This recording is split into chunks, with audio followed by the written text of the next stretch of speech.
Mga kwento ni Felmo.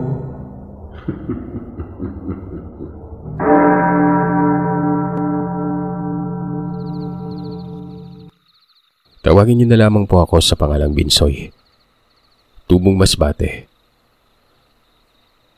Taong 2001, nagtrabaho ako bilang construction worker sa isang gusali kasama ang dalawang pinsan ko.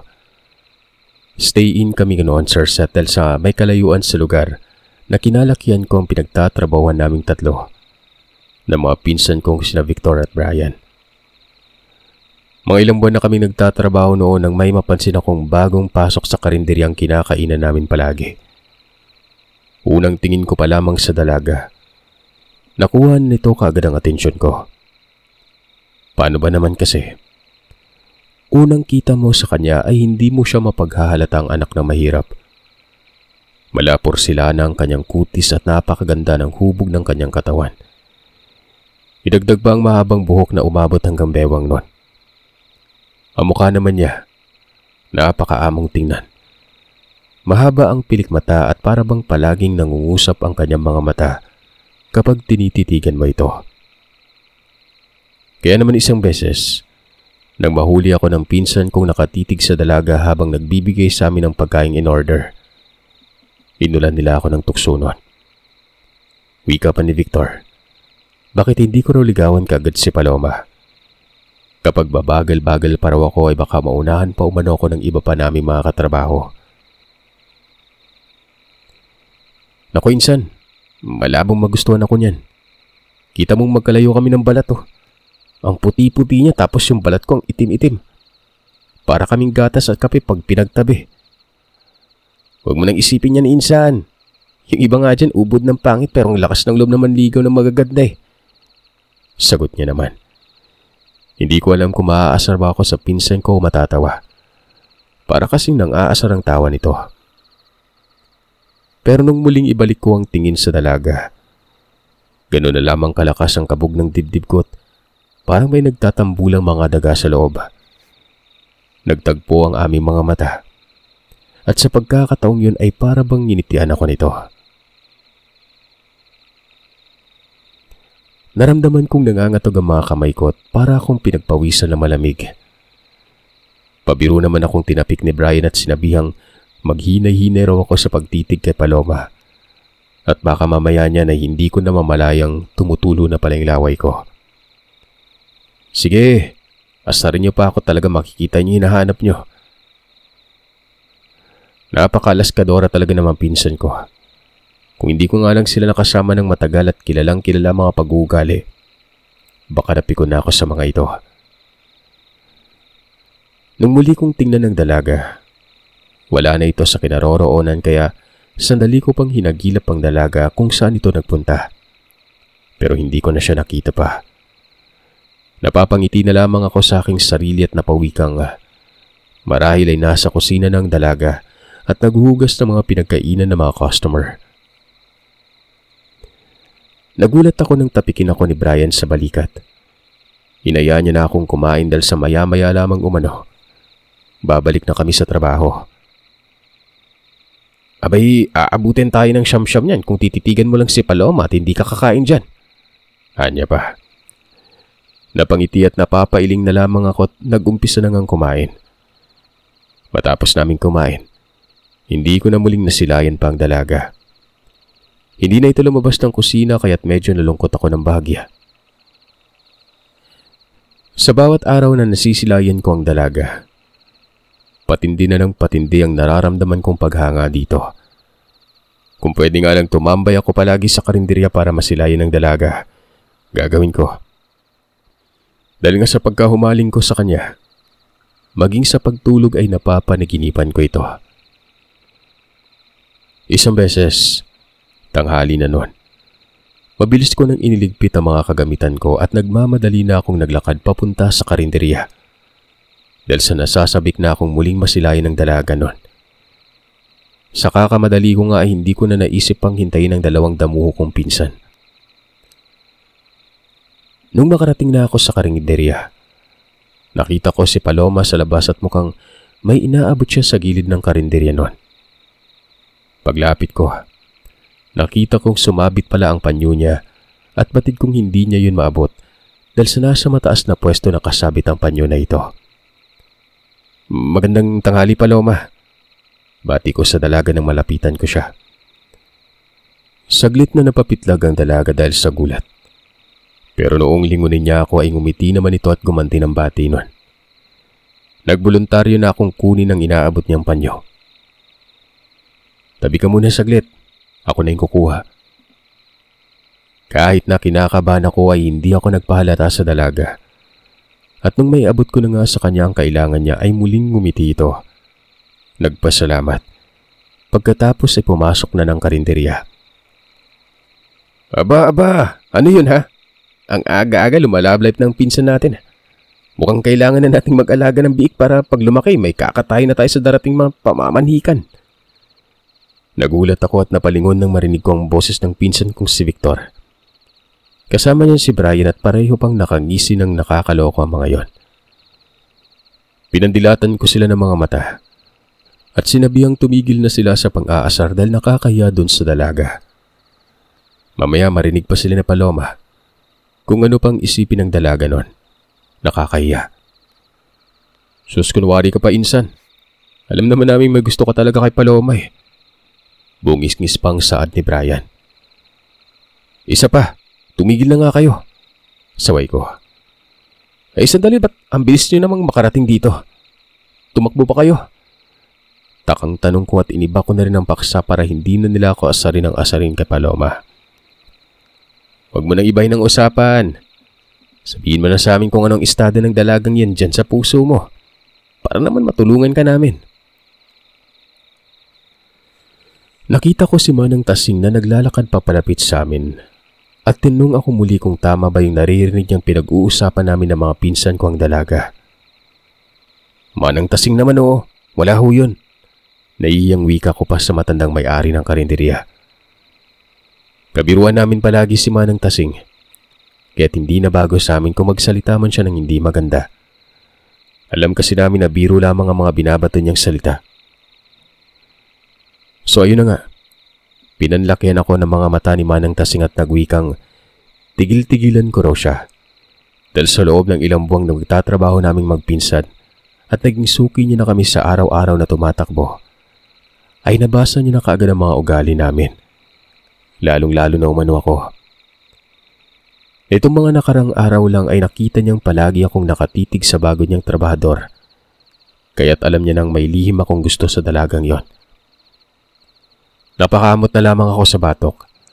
Dahil kahit na kailan talaga ay napaka-intrigera ng matanda. Pati love life ko, inaalam nito. Ano? Sabihin mo sa akin. Gusto mo ba si Paloma? Sabihin mo na para naman mabakuran ko na yon at hindi na maligawan pa ng iba. Baka hindi mo alam, magmula nang naging trabahador ko na yun si Paloma marami nang nagpapapansin mga lalaki dyan tuwing kumakain dito. Ikaw din, baka maunahan ka. Saad niya pa. Ano? O siya, sige na, pumasok na kayong tatlo sa loob para makakain at maya-maya lang ay dadagsa na mga kumakain. Hindi na namin kayo maasikaso pa kapag marami nang kakain dyan. Anya na matanda. Gaya ng palaging nakagawian, si Paloma uli ang nagbigay ng pagkain sa aming tatlo na mga pinsan ko. Matapos niyang magbigay ay pumasok na ito sa kusina. May singit ko lamang, Sir Seth. Ang tinutulugan nga pala naming baraks ay malapit lamang sa karinderya ni Manang Tasing. Natatanaw namin mula sa bintana ang labas ng karinderya at ang gilid nito. Kaya rin nakakabiruan namin palagi ang mag-asawang si Manang Tasing at si Mang Erning. Dahil minsan kapag araw ng Sabado, nakikipag-inuman kami kay Mang Erning sa kinagabihan at si Manang Tasing ang nag-aasikaso sa amin. Nang araw na yon, napasubo kami sa maraming trabaho. Nang natapos ng trabaho ay pumasok na ako sa baraks at nagpahinga. Ang bala ko lamang noon ay magpapahinga lamang ako ng mga ilang minuto. Tapos ay tutulong na mag-asikaso ng hapunan. Pero hindi ko na malayang nakatulog na pala ako. Pasado 12:00 mahigit na ng gabi nang magising ako. At pagkagising ko ay nakaramdam ako ng gutom. Marahan akong bumangon sa higaan nang sa ganon ay hindi ako makalika ng ingay at hindi magising ang mga kasamaan kong nasa kani-kanilang higaan.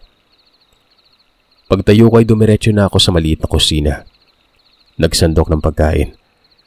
Lumabas ako ng baraks at naupo sa gilid kung saan malapit sa pangmagdamagang ilaw at nag-umpisa ng kumain nun. Nasa kalagitnaan na ako ng pagkain nang bigla na lamang akong nagulat. May nakita akong mabilis na dumaan sa hindi kalayuan sa mismong harapan ko at nakita ko sa gilid ng mga mata ko ang kulay puting damit na suot na babae. Sa bilis nga ng pagdaan noon ay hindi ko yun nagilap pa nung saglit na itinigil ko ang pagkain at tiningnan ko kung sino ang dumaan. Sigurado akong babae yun at hindi ako pwedeng magkamali. Dahil bukod sa suot na kulay puting mahabang damit, nakita ko ang mahabang buhok nito. Hindi ko nga lang matukoy kung sino gawa ng mabilis yung dumaan. Ay nako, makakain na nga. Sambit ko sa sarili at tinapos na ang ginagawang pagkain nun. Pagkatapos ay saglit muna akong pumasok sa loob ng baraks para uminom ng tubig. Pagkatapos uminom ay muli akong lumabas para magpahangin at magmuni-muni habang nagpapatunaw. Saktong paglabas ko ng bahay, nakarinig ako ng mahinang pagsinghap na para bang taong may halak sa dibdib. Kasunod ng pagsinghap-singhap na narinig ko ay ang mahihinang hikbi ng isang babae. Kakaiba ang paghikbing yon na naririnig ko mga kagiliw. Dahil sa hindi ko mapigilan ang sariling magtayuan ng mga balahibo ko sa buong katawan. Nilalamig ako na para bang may multo sa tabi ko noon. Medyo nakaramdam ako ng kilabot sa narinig ko pero pilit kong inalis sa isipan ko ang kung anumang nakakatakot na pumapasok noon. Yun nga lang, sa hindi inaasahan ay saglit akong naistatwa sa kinatatayuan. Nang makarinig akong muli nang iyak ng isang babae. Pero sa pagkakataong yon, parang humahagulgol na.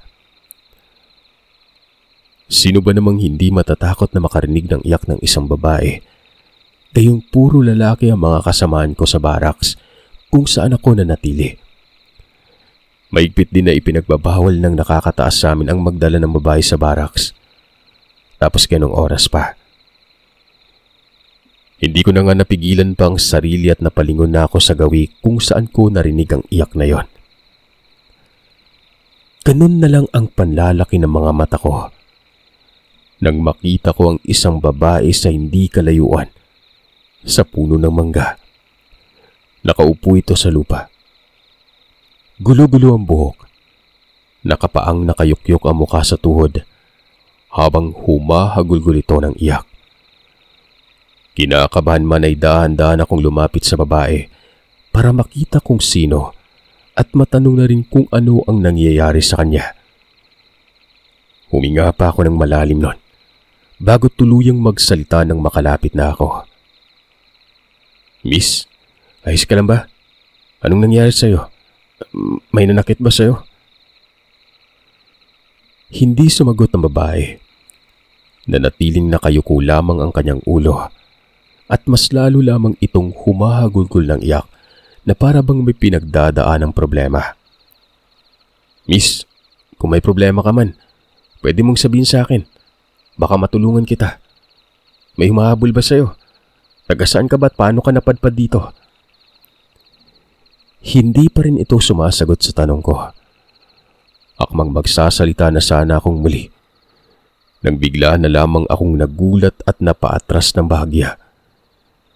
Tumingin ito sa akin ng mabalasik habang dumadangoy-ngoy at ang ikinagulat ko pa, kahawig na kahawig ito ni Paloma. Ang kaibahan nga lang, para bang pumangit ang mukha nito. Nakamulagat ang mga mata. May kagat-kagat na paa ng hayop na hindi ko mawari kung sa paaba yun ng pusa o ng ano. May balahibo pa nga yun. kaya't saglit akong kinilabutan. Pumapatak-patak pa ang dugo sa paa ng hayop na kagat-kagat nito. Kung susumahin ay para bang kanina niya pa kinakain ang bangkay ng hayop at tanging paa na lamang ang natira. Dahil sa takot at pagkabiglang naramdaman, mabilis na akong kumaripas ng takbo papasok sa loob ng barracks at mabilisang isinarang mabuti ang pintuan. Napahawak pa ako sa ulo at napapaisip nun. Hindi ko alam kung namamalikmata lamang ba ako o totoo ba ang mga nakikita ko dahil masyadong biglaan ang mga pangyayari. Nakailang beses ko pang naitanong sa sarili kung totoo nga ba talagang nakita ko nun. Ang daming katanungan ang namumutawi sa isipan ko. Hindi ko alam kung ano nga ba talaga yung nakita ko. Tao nga ba yon? Multo? Basta, kung ano-ano na lamang ang pumapasok sa isipan ko. Dahil sa kakaisip ay hindi ako nakatulog kaagad ng gabing yon. Sumapit ang madaling araw, saka pa lamang ako nakatulog. Kinabukasan, lulugo-lugo akong naligot. Nang matapos na ako makapagbihis, ay humihikab pa akong nagtungo sa kusina para mag-agahan. Mukhang hindi ka nakatulog na maayos kagabi Iniisip mo na naman siguro si Paloma, no? Ako, sinasabi ko na nga ba. Mababaliw ka talaga sa ginagawa mong yan. Bakit kasi hindi mo nalang ligawan, pre, para naman matigil ka na sa kakapantasya mo dun sa dalaga? Bungad na tanong sa akin ni Victor. Teka nga lang sandali. Walang galang na po ha. Anong sinasabi mong hindi nakatulog yan si Insang Binsoy? Hindi ba nga't nauna pa nga siyang nakatulog kaysa sa atin? Kamong sabihin mo, napanaginipan niya naman si Paloma. Alam mo, Binsoy, resulta na yan sa kakapantasya mo sa kanya. Napakatorpe mo kasi. Magsitigil nga kayong dalawa. Mabuti bilisan nyo ng maganda para makapag-umpisa na tayo magtrabaho. Hindi yung daldal kayo ng daldal dyan. Saad ko at umiwas na nga ako sa pangasar ng dalawang yon. Lumipas sa mga oras, hindi pa rin mawala-wala sa isipan ko ang tungkol sa nakita ko kagabi. Hanggang sa noong nagtanghalian na, kumain na kami sa karinderya. Laman pa rin ang isipan ko ang tungkol sa babaeng may nakakatakot na mukha. Habang abala sa pagkikwentuhan ng mga kasamaan ko sa trabaho at kumakain nun, sandali akong napatingin sa dalaga na kasalukuyang naghahanda ng pagkain sa kabilang mesa. Napaisip ako, totoo kayang si Paloma ang nakikita ko kagabi? Pero bakit parang wala man lamang nangyari kay Paloma? Napakalayo din ang mukha nito. Medyo magkahawig pero iba Maamo ang mukha ni Paloma. Marahang siniko ako ni Brian at sa mahinang boses ay sinabihan niya akong ituon na lamang sa pagkain ng paningin ko.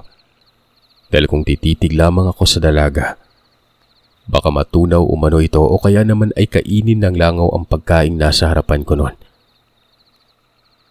Hindi ko pinansin ang pinsan ko. Sa halip ay kumain na lamang ako pero sa gilid ng mga mata ko, nakita kong sumulyap ang dalaga sa gawi ko noon. Dahilan para kumabog na naman ang mabilis ang dibdib ko. Lumipas sa maghapong yung walang ibang laman ang isipan ko kung di ang nakakapanghilakbot na wangis ng babaeng nakita ko. Hindi talaga maalis-alis yon sa isipan ko at para bang nakatatak na ito. Nagdaan ang mga araw. Unti-unti ko nang nakakalimutan yon. Ipinagpalagay ko na lamang na baka multo lamang ito. Dahil nga rin sa pang-uudyok ng mga pinsan kong ligawan si Paloma, nagkaroon ako ng lakas ng loob, Sir Seth. Nang magtapat na ako ng nararamdaman sa dalaga, hindi naman ako nabigo gawa ng hindi kalaunan nakamit kong matamis na pagmamahal ng dalagang yon. Masaya ako sa piling ni Paloma at masasabi kong walang paglalagyan ng kaligayahan kong yon. Umabot na nga sa punto na kahit bago pa lang kami, Sir Seth, si Paloma na ang pinapangarap kong babaeng maiharap sa altar. Ang buong akala ko ay wala ng katapusan ng kasiyahang naramdaman ko. Ang hindi ko alam, Sa likod ng napakaamong mukha ng kasintahan ko ay may tinatago pala itong lihim. At yun ang hindi ko kayang tanggapin. Isang araw, bigla na lamang nakipaghiwalay si Paloma. Pangisi-ngisi lamang ako nung una sa pag-aakalang binibiro lamang ako ng kasintahan ko. Pero nung nagwika itong seryoso siya at walang rason para makipagbiruan, doon pa lamang ako natauhan at biglang kinabahan. Tinanong ko si Paloma kung bakit siya makikipaghiwalay. Kung may nagawa ba akong mali. Sa pagkakaalam ko naman ay ginawa ko ang lahat para mapasaya lamang siya. Naging sunod-sunuran ako sa lahat ng nais niya, wag lamang akong iwan nun. Ayon sa kanya, wala umano akong nagawang mali. Hindi lang talaga umano kami nakalaan sa isa't isa. Sana umano'y makahanap ako ng babaeng nararapat para sa akin at isa umano siya sa magiging masaya kapag nangyari yon. Hindi ko napigilan ng sariling magmura. Wala naman akong nagawang mali.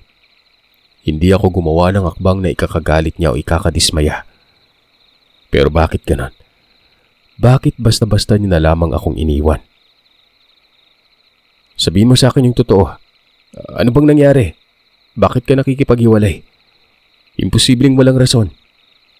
Wika ako at namumula pa ang mga mata dahil nagpipigil lamang akong huwag tumulo ang mga luha sa harapan ng dalaga. Humingi ito ng tawad. Pero hindi daw talaga kami pwede. Mali ito. Dapat dati pa ay hindi niya na ako sinagot. Maling-mali umano yon. At ayaw niya umanong may mangyari sa aking hindi maganda. Ano bang pinagsasasabi mong mali, Paloma? Porke ba pangit ako, ikaw maganda, hindi na tayo bagay. Alam ko namang pangit ako pero sana huwag mo namang ipamukha sa akin ng ganon. Ang sakit eh. Ayaw sabihin sa akin ni Paloma kung ano nga ba talaga ang dahilan. Kaya ang nasa isipan ko noon ay baka hindi niya matanggap ang itsura at kulay ng balat ko. Naghiwalay kami ni Paloma nang wala akong nakuhang matinong sagot sa kanya. Dinibdib ko yon. Si Paloma ang kauna-unahang babaeng minahal ko. Ni minsan ay hindi ako nagkagusto sa iba, kaya't sobrang sakit ang nararamdaman ko. Sa paglipas ng mga araw, hindi ko mapigilang malungkot sa tuwing naaalala ko ang dalaga. Ilang araw na kasi mula nang umalis siya sa pinagtatrabahuan, simula noong maghiwalay kami. Nangulila ako. Kung dati ay hindi ako masyadong umiinom ng alak at hindi ako sumasama sa mga pinsan kong lumabas ng baraks tuwing sauran para makipag-inuman. Nang maghiwalay kami na Paloma, natuto na akong uminom at makipagbarkada. Yun lang kasi ang tanging naisip kong paraan para kahit papano, panandali ang makalimutan ng dalagang yon. Alam minsan, kung talaga mahal mo si Paloma, bakit hindi mo siya dalawin sa bahay nila at patunayan sa kanyang seryoso ka talaga? Kesa naman ganyan. Parang unti-unti mo nang sinisira yung buhay mo. O nga naman insan, kami nang naaawa sa kalagayan mo eh. Dinaig mo pang namatayan ng alagang pusa. Minsan nga nakikita kitang napupunas ng mga mata habang nakatanor sa kawalan. Natatakot na kami para sa'yo. Natatakot saan? Natatakot kami ni Brian na baka mamaya sa kakaganyan mo, baka mabaliw ka. O ano pang gawin mo sa sarili, abay. Malayo yung mental hospital dito sa atin. Pabiro namang nagwika si Brian na bakit para ako dadalhin sa mental oras na mabaliw na ako. Pwede naman umanong isa ako. Pabiro ko naman silang kinutongan at sinabihang mukhang mas mauna pa yata silang madala sa mental kaysa sa akin noon. Pwera biro Binsoy, bakit ayaw mong dumalaw sa bahay ni Paloma? Para naman maklaro mo kung ano ba talagang dahilan ng dalaga. Baka may dahilan talaga kaya niya ginawa yon. Baka natatakot siyang sabihin sa iyong totoo. Kaya pinili niya lang na sarilinin yon. Sinabi ko kay Brian na hindi ko maaaring puntahan ang tirahan ng dalaga. Dahil sa buong relasyon namin, tanging sa karinderya lamang umiikot ang kwento naming dalawa. Ibig sabihin, hindi ko alam kung saan siya nakatira. Kahit anong pagtatanong kasing gawin ko ay ayaw namang sabihin sa akin ng dalagang totoo. Nobya mo, hindi mo alam kung saan nakatira? Talabang ginagamit mo yung utak mo insan o ano? Ngayon lang ako nakainkwentro ng magkasintahang hindi alam kung saan nakatira ang babae. Baka may asawa na pala yung kasintahan mo ha? Kaya ayaw kang papuntahin. O kaya naman baka nalaman na ng asawa niya kaya siya nakipaghiwalay sa'yo. Nako po. Ano ka ba, Victor? Huwag mo namang pag-alalahan niyang si Binsoy. Ita mo nang nasasaktan yung tao pag sabihan mo pa ng ganyan. Pasensya na. Di bali, itatanong na lang natin kay Manang Tasing kung saan yung tirahan ni Paloma. Pupunta natin siya para malaman natin kung ano talagang dahilan ba't ka hiniwalayan. Hindi naman pwedeng dahil lang dyan sa panlabas na kanyuan mo. Gwapo ka naman at matangkad eh. Yung nga lang, ilamang ng ilang paligoy ang kasintahan mo. Pero kung ibabad mo yung sarili mo sa tubig na may chlorine, aba, baka makasiging puti na kayong dalawa. Langya ka talaga. Hindi ko alam kung pinsan ba talaga kita, Victor, o kaaway. Isang hapon, matapos namin magtrabaho ay umalis na kaming tatlo ng mga pinsan ko. Nakuha kasi nila kay Manang Tasing ang address kung saan nakatira si Paloma. Nung minsan madulas umanong magsabi ang dalaga. Wika pa nga ni Manang Tasing, maging siya man ay nahihiwagaan sa dalagang yon. May pagkakataon umanong namamataan niya ang dalagang galing sa labas ng bahay ng 10 oras ng gabi. May bahay ng dugo ang kamay, o kaya naman ay may putik ang paat, minsan naman ay may iilang balahibo ng hayop sa mukha. May mga pagkakataon kasing nagigising sila sa hating gabi, o kaya ay madaling araw, at doon ay nakikita niya si Paloma na natatarantang pumasok sa loob ng karinderya, kung saan sila natutulog. Habang binabaybay na namin ang daanan, patungo sa baryo ng dalaga gamit ang motor ni Manong Erning na hiniram ni Brian, ay hindi ko maiwasang napapatingin sa gilid ng daanan. Parang papunta na kami sa liblib na lugar.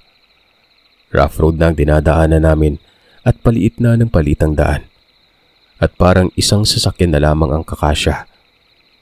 Sa gilid naman ay puro kakahuyan at niyugan. Mga insan, tama pa ba itong lugar na tinatahak natin? Tanong ko sa kanila. O insan, tama to. Ito kasi yung tinuro nung matandang na pagtanungan natin kanina eh. Sagot ni Brian na siyang nagmamaneho ng motor. Nagwika akong parang wala na yatang kabayan sa dulo. Dahil sa pawang mga kakahuyan at nagtataas ang talahib na lamang ang nakikita namin. Relax ka lang, Binsoy. Huwag kang magpanik, ako ang bahala. Sanay man ako magmaneho ng motor eh. At makakabisa ko na kagad ang daan kung saan tayo pupunta. Isang turo lang sa akin kung saan tayo dadaan na gets ko na kaagad yun. I-relax mo lang yung sarili mo para may lakas ka mamaya kapag kaharap mo na si Paloma. Alam mo namang suportado ka naming dalawa ni Victor eh. Di ba, Victor? Umuo si Victor. Sinabihan niya si Brian na bilisan na nito ang pagmamaneho at kanina pa umano umiinit ang puwet niya. Mukhang nagkakalyo na raw yata ang puwetan niya. Maigit 1 oras kasi kami bumabiyahe at ihing-ihi na umano nito noon. Hindi kalaunan, may natatanong na kaming kabayan at sa tingin namin ayun na ang baryo kung saan nakatira sa Paloma. Madilim na nang makarating kami at tanging liwanag ng sasakyan na lamang ang nagbibigay liwanag sa daraanan namin. Kaya mas pinilisan pa ng pinsan ko ang pagpapatakbo ng motor.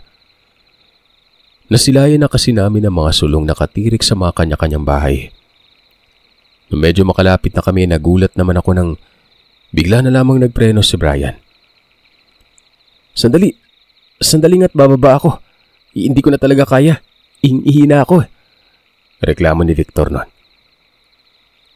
Insan, bakit mo ininto yung motor? Malapit na tayo. Tanong ko kay Brian.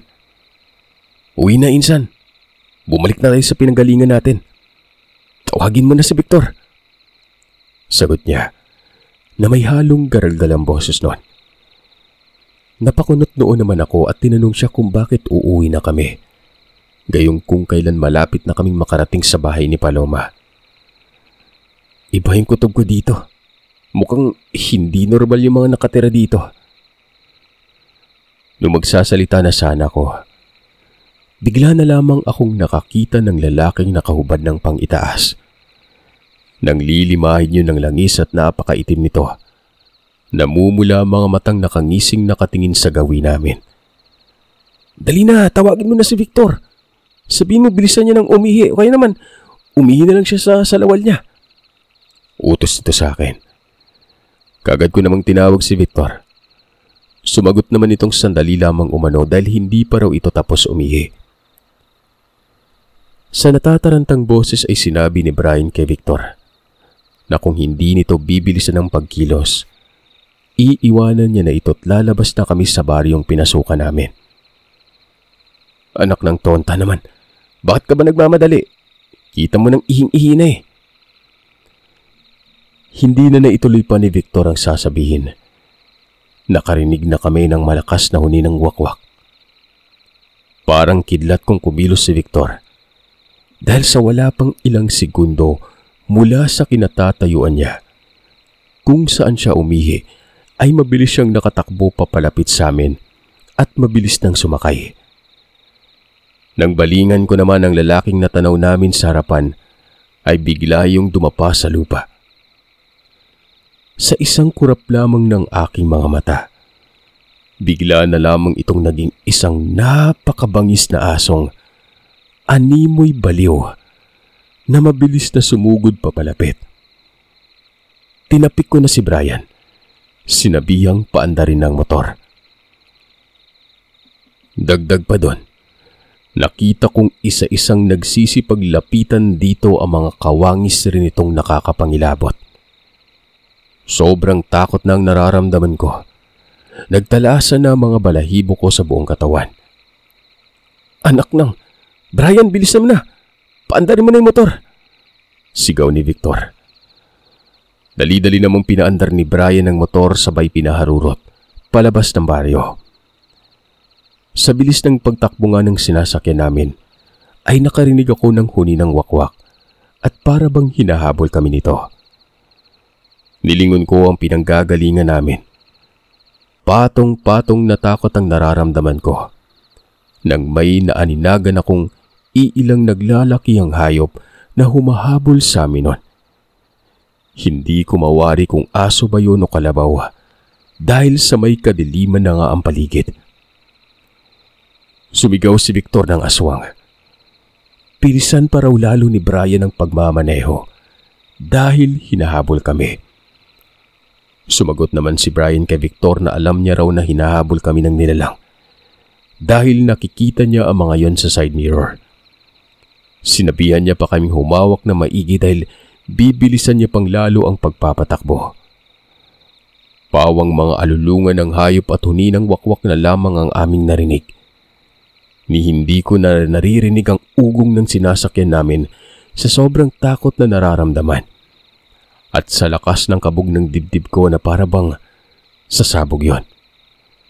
Mabuti na lamang at may katapangan si Brian, kung kaya't hindi ito nagpatinag sa takot na nadarama. Ilang sandali lang, tuluyan na naming narating ang kabilang baryo. Mabuti na lamang at may nakita kaming bukas na tindahan, kaya mas binilisan pa ni Brian ang pagpapaharurot ng motor at tinumbok ang tindahan na yon. Pagkarating namin doon ay hindi na ako nakarinig pa ng huni. Tumahimik bigla ang buong paligid at pakiramdam ko ay hindi na kami sinusundan ng mga yon. Yun nga lang, paglingon ko sa pinanggalingan namin, nakita ko si Paloma. Kasama niya ang lalaking nakita ko sa kaninang biglang nag-iba ng wangis. Kitang-kita ko siya gawa ng maliwanag ang ilaw na nasa paligid ng kalsada noon. Nakita rin pala siya ng dalawang pinsan ko at sabay pang napapalatak ang mga ito. Tara, diretso na tayong umuwi, wika ni Brian. Sa paglipas ng oras ay nakarating na nga kami sa barracks. Dali-dali na kaming dumiretso sa kusina. Lumago kami ng isang basong tubig. Nung may masmasan na kami ay doon pa lamang ako niliwanagan. Kaya siguro nakipagkawalay sa akin si Paloma at hindi niya nasabi ang totoo. dahil sa isa pala siyang aswang. At ang lalaking katabi niya na noong nakatanaw sa amin kanina, posibleng kalahi niya yon. Narinig ko pa si Brian na kumpirmado umanong aswang ito. Wala na siyang iba pang pwedeng sabihin kundi aswang ang dalagang minsang naging kasintahan ko. Doon ko napagtanto na yung babaeng nakakatakot na mukhang nakita ko dati. Baka si Paloma nga yun. Sumigunda naman si Victor na marahil ay naramdaman ni Paloma na naroroon kami sa kanilang lugar. Baka kaya hindi kami nahabol-habol na mga nilalang. Baka pinigilan din ito ni Paloma. Ayon kasi sa pinsan ko na ito, nalingunan niya umanong may nag-aaway na kung ano doon na para bang may pumipigil sa mga humahabol sa amin na makalapit. Inisip na lamang naming si Paloma yon.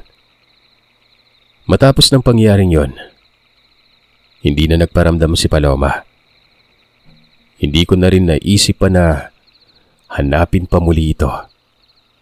Hanggang sa matapos ng proyektong ginagawa namin, malapit sa kanyang dating pinagtatrabahuang karinderya.